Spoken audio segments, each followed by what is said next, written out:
ചില ക്ലയൻസ് നമ്മുടെ അടുത്ത് പറയാറുണ്ട് കാൻഡിഡ് ആയിട്ടുള്ള ഫോട്ടോസ് എടുത്താൽ മതി, നമുക്ക് പോസ് ചെയ്തിട്ടുള്ള സാധനങ്ങൾ അങ്ങനത്തെ ഒന്നും വേണ്ടെന്ന് പറയാം. ഇതിന്റെ ഒരു പ്രശ്നം എന്താ വെച്ചാൽ നമ്മൾ കാൻഡിഡ് ആയിട്ടുള്ള മൊമെന്റ്സ് എന്ന് പറഞ്ഞാൽ നല്ല മൊമെന്റ്സ് ഉണ്ടെങ്കിലാണ് നല്ല കാൻഡിഡ് ഫോട്ടോസ് കിട്ടും. നല്ല മൊമെന്റ്സ് ഉണ്ടാവണമെങ്കിൽ നമ്മുടെ വെഡിങ് ഡേ നമുക്ക് നന്നായിട്ട് എൻജോയ് ചെയ്യാൻ പറ്റണം. അൺഫോർച്ചുനേറ്റ്ലി എന്താ സംഭവിക്കണമെന്ന് വെച്ചാൽ നമ്മുടെ കേരളത്തില് പല വെഡിങ്സും നമ്മൾ കവർ ചെയ്യുമ്പോൾ ഭയങ്കര ടെൻസ്ഡ് ആയിട്ടുള്ള ഫേസുകളാണ് നമുക്ക് കൂടുതൽ കാണാൻ പറ്റുക. താലികെട്ടിന്റെ സമയത്ത് അച്ഛനും അമ്മയുടെ മുഖത്തേക്ക് നോക്കിയാൽ അവർ ഭയങ്കര ടെൻസ്ഡ് ആണ്.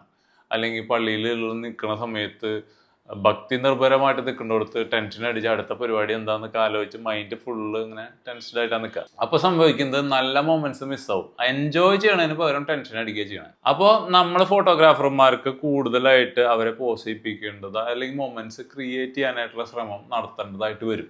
കാരണം അത് ഫോട്ടോ ഔട്ട്പുട്ട് നന്നാവാൻ വേണ്ടിയിട്ടാണ് നമ്മളങ്ങനെ ചെയ്യുന്നത്. അവിടെ ഫോട്ടോഗ്രാഫറുടെ എക്സ്പീരിയൻസ് ഒരു പ്രധാന ഘടകമാണ്. അപ്പോൾ എപ്പോഴും കാൻഡിഡ് മൊമെന്റ്സ് നന്നായിട്ട് വീഴണമെങ്കിൽ നല്ല എൻജോയ്മെന്റ് ഈ വെഡ്ഡിങ്സിൽ നമുക്ക് കൊണ്ടുവരാനായിട്ട് പറ്റണം. അല്ലാത്ത പക്ഷം നമുക്ക് കുറച്ച് ഫോട്ടോഗ്രാഫറുടെ ഇൻപുട്ട് അവിടെ വേണ്ടി വരും. അവിടെയാണ് ഫോട്ടോഗ്രാഫർ ഏറ്റവും ഇമ്പോർട്ടൻ്റ് ആയിട്ടുള്ള ഒരു റോള് പ്ലേ ചെയ്യുന്നത്.